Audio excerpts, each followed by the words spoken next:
Okay, guys. Uh, we just started using this iPad, and apparently I pressed the button yesterday, and I lost sound at like 9 minute at the 9 minute mark of the video, and it was like a 16-minute video. Now usually my videos, if they last like 15 minutes, usually it's me rambling on and talking. So you really didn't miss much of it. But I did want to go back and correct one of these fish in here.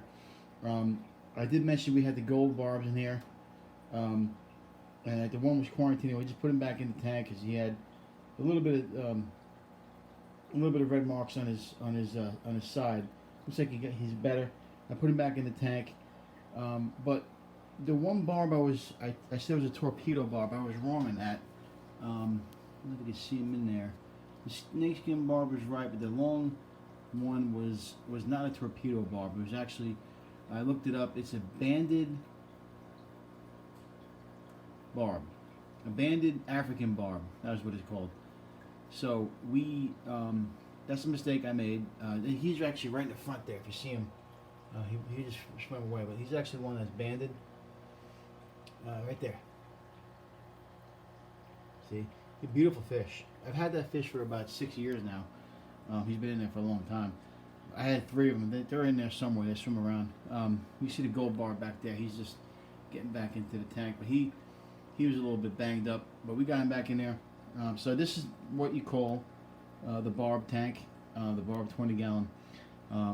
And tiger barbs is something that I've always wanted to have a school of, but I just think for tiger barbs you need like at least a 55-gallon, and just make it all by tiger barbs because they get aggressive. I haven't had a tiger barb tank where they haven't been aggressive, unfortunately, and that's a shame because I love their colors, I love their fish. That's one of the reasons why I switched to these type of barbs. They're a little less aggressive. The Odessa barb can be a little aggressive, but the snakeskin barbs and the other barbs in here, especially the rosy barbs, which I do love. I love to have a tank full of those. And this tank did have at one point about 12 rosy barbs. We actually got them in an auction, but over time they don't last very long. I had a couple. They bred a couple of times, but nothing crazy. Anyway, as you can see, it's a great looking tank. Another thing I want to mention to you guys, a lot of my tanks do have plants, but this tank here on top, we did have plants in there, but they all died because I had to treat this tank at one point with the fish in here. I can't remember. I think it was a Crebensis maybe that was still in there. One of the fish has some kind of Popeye going on, and we tried treating it, and I put some medication to kill all the plants. So I learned my lesson with that. I haven't been able to replant this tank, so I just kept it like this.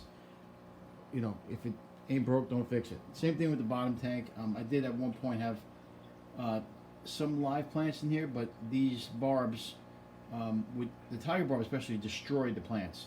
So I decided not to put any plants in here.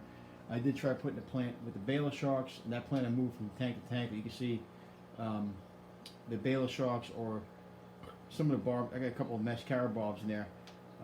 Actually, it's a black spotted bob. It looks like a mascara bob, but they don't have the colors on the coloration on the end of the tail. But you can see they destroyed that plant, and they're eating it. So it is what it is. I couldn't put it in this angelfish tank because I don't have enough substrate at the bottom. I didn't want to take apart the whole tank and put the plant in there. So we're gonna leave it. The only really plant that grows in this is this onion plant, which is going crazy, as you can see. That's really the only plant I've been able to put in there. I'm going to be going to the fish store this weekend, so I may buy different plants. But you can see this tank is very active. The gold barb I'm putting back in here. It looks like he's still kind of not in there getting it together, but we'll see how he does. I still quarantining one snakeskin barb that had, I guess somebody messed with his eye. You can see that all these fish are lively and good, but his eye was all messed up, so I decided to leave him in there for another couple of days, and we'll put him back in here. So that's it. That's the mixed barb tank, and of course the Molly tank. And I hope you guys like the iPad. I'm not really crazy about the clarity of it, but I got a new phone, so we're going to be messing with that today. I'll be back to the phone, doing more and more videos. But I just wanted to get out and do these videos. I don't, guys, you know, I don't do any videos editing. So I don't edit any videos. What you see is what you get. That's what my channel is. I'm completely transparent. I don't hide anything. This is what I got. This is what it is. If you like it, like it. If you don't, comment, and maybe I'll fix it to make it better for you, or maybe make it more exciting. I don't know, but I like the way my tanks look, and that's the way that's the only thing that counts. I have a lot of success with fish. You lose a lot of fish. The only time I do lose the fish if there's an issue with something else that I didn't catch, like I said with this tank here, the chlorine spike. I didn't catch it. We know now that there is, before the winter time, looks like they do a chlorine additive in the water, so we have to keep an eye out for that and just make sure we use extra dechlorinator. But other than that, fish look great. I have a lot of success with my fish. I take care of them, as you can see, so we're happy. Anyway, this tank, these tanks are the 20-gallon double. Now, just to let you know, we'll be getting into the winter months here, so we're in the garage. Obviously, in the summertime, we did put a seal around the edges of this garage. I actually took the seals off because they weren't sticking together. But in the winter time, we're going to leave this like that. I'm not going to touch anything. I want to see how the temperature does with the tanks. You can see that the angelfish tank are at 82 right now. I actually turned that temperature up because I was at like 78. I want to be at 70. I wanted to be at 80. But you can see once we get this wintertime hits, if it gets too hot in here, and of course we always have our temperature right there, dehumidifier temperature. So it's 79 degrees in here right now. So that's the reason why that tank is at 80. The temperature will drop, so that I'm pretty sure that number will drop too. So we'll leave that temperature the way it is because once it gets cooler in here, you know, when it gets to about 70, you know, this is, you know, usually when you have a heater, they usually go about 10 degrees either way, depending on the room. So once I get this temperature down, you know, obviously it's not going to go up, but the limit is 82. But once the temperature drops to 70, that number will go down a little bit. So we'll have to keep an eye on that. But we have space heaters in here. I'm not sure where I put them. Actually, the space heater's right there at the bottom.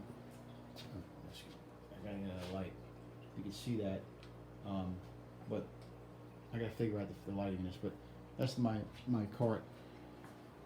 Now, as you can see, there is a space heater. You can't really see it that great. But like I said, this will be the last video probably I'm doing of the iPad. We're gonna go back to the phone. So that's the last thing we'll do. We're gonna go switch down to the downstairs to the fish nook. We're gonna give you guys an update on that next. I'll show you where the goldfish are. I'll show you where we put the pond. I didn't set the pond up downstairs. I was actually thinking we'll put the pond in here, but don't have a lot of room in here. But I might put another pond in here. I will think about that. Going to the fish store tomorrow, so we'll maybe adding fish. So I'm glad you guys. My brother actually texted me, messaged me, and said, "Hey, your sound is off on the video." So we didn't edit the video. You guys could shut it off at 9:58 if you watch that video. Just shut it off at 9:58, and pretty much I just finished it today. I just made a correction on that one fish. Everything else looks good. Everything else is correct about that tank. You know, everyone asks me what are those loaches. They're zebra loaches. I just went to the store today, and there were, at one point when I was buying them, they were like $2. And at one point I got like 10 of them. I think I cleared the whole tank out because they were $2 each. I went there today, they're $7.99. So either they went up in popularity or they had a mistake on there. But I don't miss anything. When I go to the fish store, I check all the prices. And if I see a good deal, I'm going to pick up a fish. I was actually going to pick up a Beischer today, but I decided not to because I didn't have a big enough tank for it. But they were $7.99. I'm like, oh, I'm going to pick that thing up because they do get about 18 inches. So anyway, I just want to remind you guys, when you are watching these videos, don't be afraid to like them. That helps the channel out a lot. I really wish more people would like the videos. Definitely like them. Definitely share them on Facebook or share them whatever social media platform you have. I'm actually on TikTok too. Haven't really done a lot of TikTok, but I'm also on Instagram. But I haven't really done a lot of that yet. But I'm going to once I get this new phone because I broke my other phone and I'm going to get back into it. But check us out in there. Don't be afraid to subscribe, share it to your friends. Remember, we promote, if you can't own them, rehome them. That means, we want the best spot for fish. Still got Vance helping me. You can check out his video. I actually moved that video of Vance's fish room onto my main page, so you can check out his monster fish, and or monster tank, and he's got another big tank. But we have big enough space for big fish, and to move fish to a better spot. So remember, if you can't own them, rehome them. And like I said, comment, like, subscribe, share, all that good stuff. Like I said, I don't edit and put stuff on my channel. I just say, hey, do what you gotta do. I got about 250 subscribers, 243 or something like that. We're gonna try to get up to 300 once we start making more videos. So, until next time, we'll see you guys. Have a good day.